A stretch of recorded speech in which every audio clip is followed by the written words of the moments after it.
Greetings, cats and kittens, and welcome to Libby's Lullabies.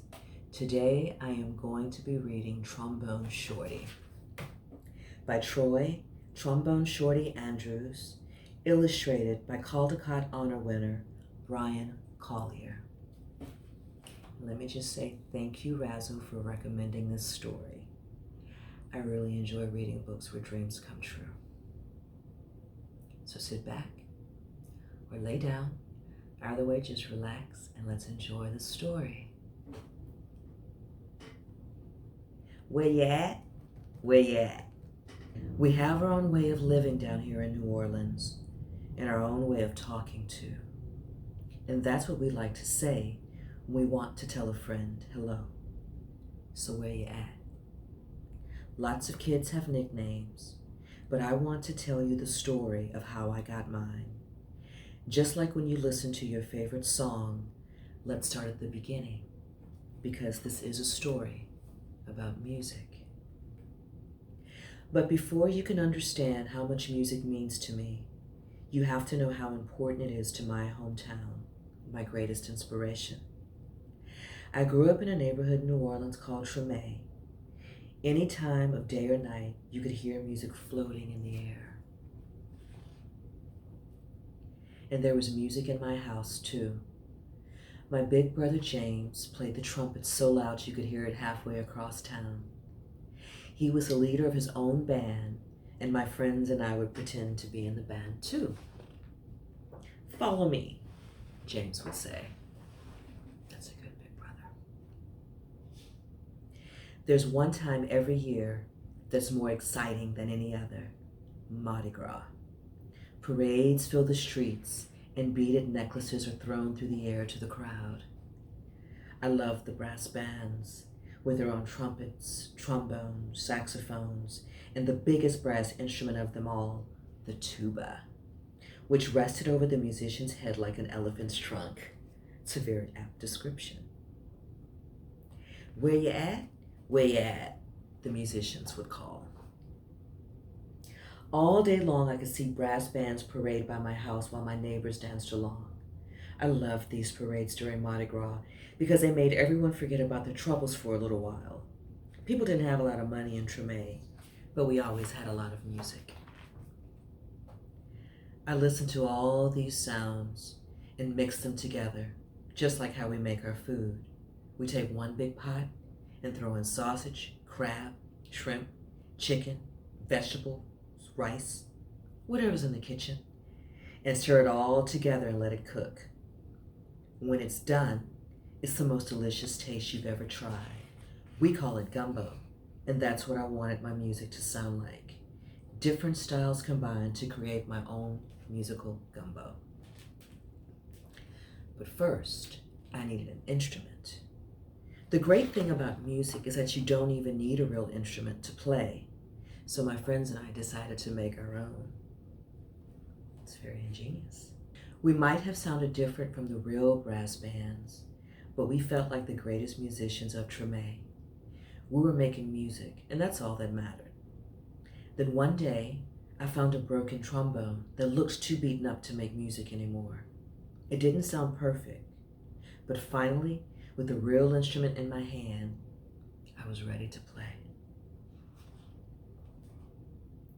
The next time the parade went by my house, I grabbed that trombone and headed out into the street. My brother James noticed me playing along and smiled proudly. "Trombone Shorty," he called out, because the instrument was twice my size. "Where you at?" From that day on, everyone called me Trombone Shorty. I took that trombone everywhere I went and never stopped playing. I was so small that sometimes I fell right over to the ground because it was so heavy, but I always got back up and I learned to hold it up high. I listened to my brother play songs over and over, and I taught myself those songs too. I practiced day and night, and sometimes I fell asleep with the trombone in my hands. It must have been better than a stuffed animal. One day, my mom surprised me with tickets to the New Orleans Jazz and Heritage Festival, the best and biggest music festival in town. We went to see Bo Diddley, who my mom said was one of the most important musicians of all time. As I watched him on stage, I raised my trombone to my lips and started to play along. He stopped his band in the middle of the song and asked the crowd, "Who's that playing out there?" Everyone started pointing, but Bo Diddley couldn't see me because I was the smallest one in the place. So my mom held me up in the air and said, "That's my son, Trombone Shorty." "Well, Trombone Shorty, come on up here," Bo Diddley said. That must have been very exciting. The crowd passed me overhead until I was standing on the stage next to Bo Diddley himself. I walked right up to the microphone and held my trombone high up in the air, ready to blow. "What do you want to play?" Bo Diddley asked. "Follow me," I said. After I played with Bo Diddley, I knew I was ready to have my own band. I got my friends together and we called ourselves the 5 o'clock band because that was the time that we went out to play each day after finishing our homework. It was very smart. We played all around New Orleans. I practiced and practiced, and soon my brother James asked me to join his band.